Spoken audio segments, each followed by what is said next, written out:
So I think it's all about getting the job done, isn't it? Like, doesn't matter how you get it done, as long as you keep getting the job done. That is what it's about. Yeah, I mean Dharamshala is kind of a difficult venue to get there and travel.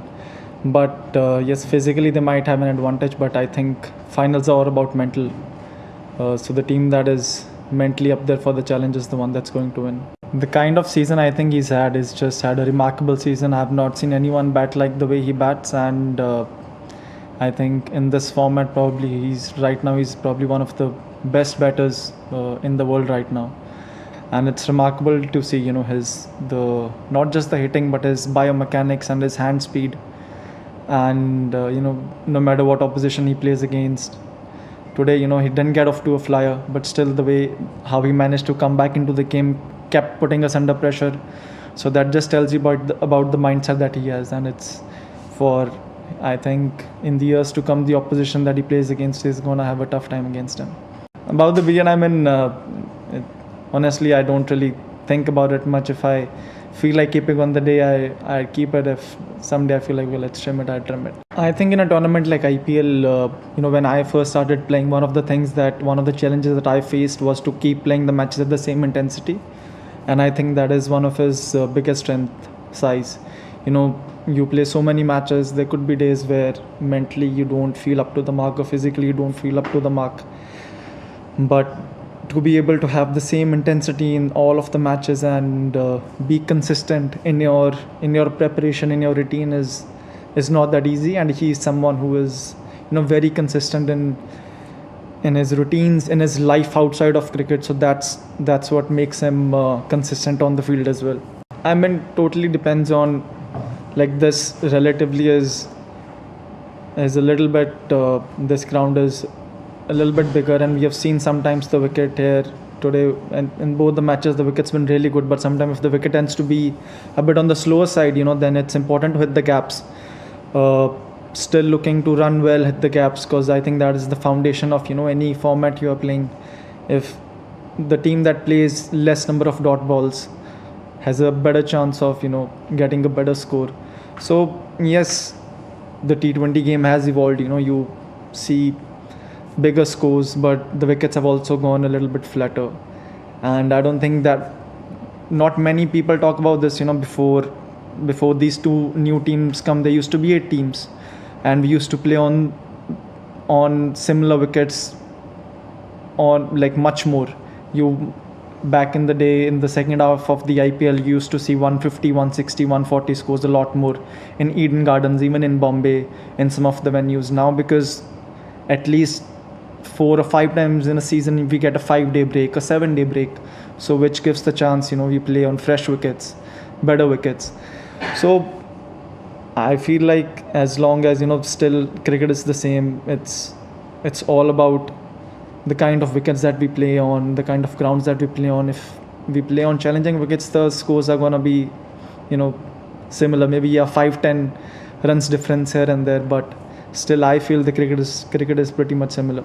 I mean, I'd be happy to play if I get picked for the T20 team, but I honestly want to keep working on my game. Doesn't matter what format it is. I want to keep getting better as a T20 batsman, as an ODI batsman, as a test batsman. Cricket is such a game, you can never really get perfect, but obviously you can strive for it, and that's what I try to do. Totally depends on the next match. If we win, it's gonna be a great season. If we don't win, I mean, it'll still be a good season, but it'll be better if we win. Very good. We spend a lot of time in the IPL together, on the field, off field as well, and then we are in the test team as well. So we have a lot of conversations. There are things that we talk about cricket, outside of cricket. So not just for them, but I think there are many players in our team that also plays for the country, and hopefully we are going to play together for a long period of time. And it's very important for us to know each other well, to have a great equation that automatically transcends to on-field performances, I believe.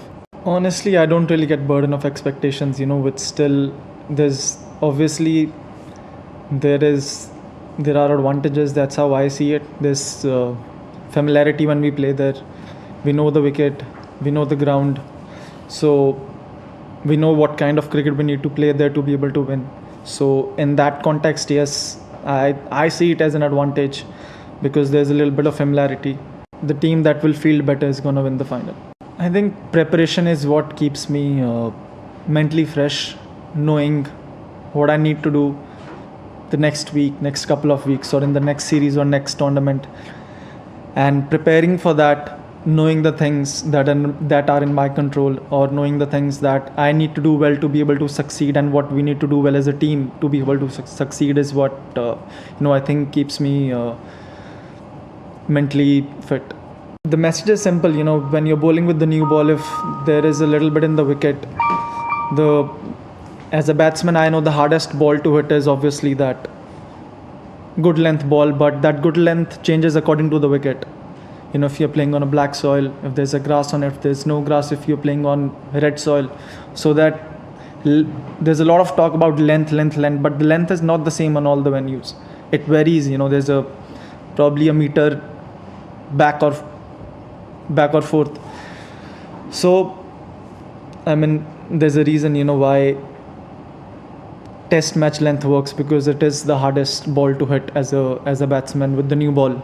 But I think the way we executed our bouncers today, it was quite exceptional. I think in every over we used our bouncers very well, and the accuracy of bouncers that we bowled, I've actually not seen in a T20 game the number of bouncers we used and the success